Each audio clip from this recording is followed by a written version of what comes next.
Do you like these chocolate candies?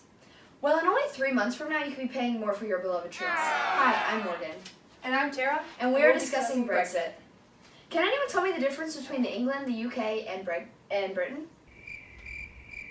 England is just a country on an island with Scotland and Wales. This island is Britain. The UK is extremely similar, except it also includes Northern Ireland. Now that you know some background knowledge on the geography, we can get into the main topic, Brexit. The UK joined the European Communities in 1972. Then the EC was reformed to the European Union, and later the Maastricht Treaty was signed in 1992 as the official treaty of the European Union. Politically, the EU is run by the rule of law, meaning it's founded by treaties agreed upon by countries in the EU. Law and justice are upheld by an independent judiciary, and final jurisdiction is given to the courts of the European Court of Justice. The European Economic Community increases economic cooperation to join a single internal market, which enables most goods, services, money, and people to move freely. Now that we know more about the UK, let's talk about Brexit. Brexit was introduced in 1975, just 3 years after signing the Maastricht Treaty, when there was a referendum asked Britain should stay in the European Community with a 67% vote yes. Tensions again heightened in 1984 when Prime Minister at the time, Margaret Thatcher, was trying to act tough to decrease the payments to the EEC budget because the UK was the third poorest nation. So the UK reduced Britain's contributions from 20% to 12%. So the idea of separation was pushed up until 2007 when the plans for official EU constitution collapsed. Prime Minister Gordon Brown missed the ceremony where 26 other nations signed the Lisbon Treaty, and this action was viewed by many as a failure to defend the treaty he negotiated. Now that we know some things about Brexit, what would happen if it was actually in place? Well, if Britain leaves the European Union, then there would be a transition period for businesses and organizations, time to prepare. These new rules will enact January 1st, 2021. Free movement of people and goods will no longer be allowed after that period. People traveling to and from Britain will have an inspection during the transition period, and there could be immediate financial turbulence and a possible recession. There could be a sharp, sustained rise in the value of the US dollar versus the euro. The European Central Bank will have to raise its level of intervention as risk premiums rise. So what are the arguments in favor of Brexit? Although there are benefits to Brexit, like controlled immigration, because there's a significant migrant overflow which steals jobs and spots for education, the economy would be able to move more competitively because it could make its own trade deals with other nations and legislate for British manufacturing. Britain would also be more flexible and adaptable for the future.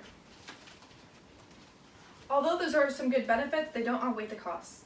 For the economy, the loss of Britain from the EU would hurt the global economy, and Britain needs the EU. The EU takes almost half of Britain's exports, so the EU would be significantly affected by their loss. The EU is a single market in which imports and exports don't have tariffs. Britain would lose benefits of free trade and negotiations with other countries.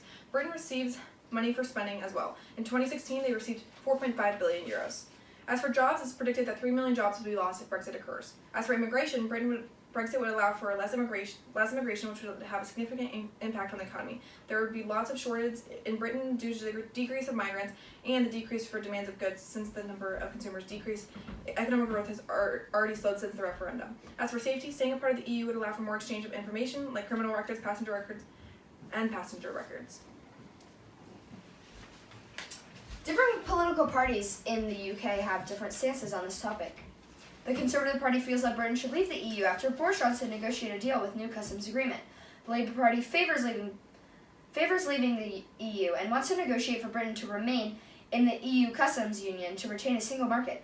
The SNP wants to stay in the EU, and their goal is to have an independent Scotland that is a full member of the EU. The Liberal Democrats pledged to cancel Brexit if they win power in the next general election.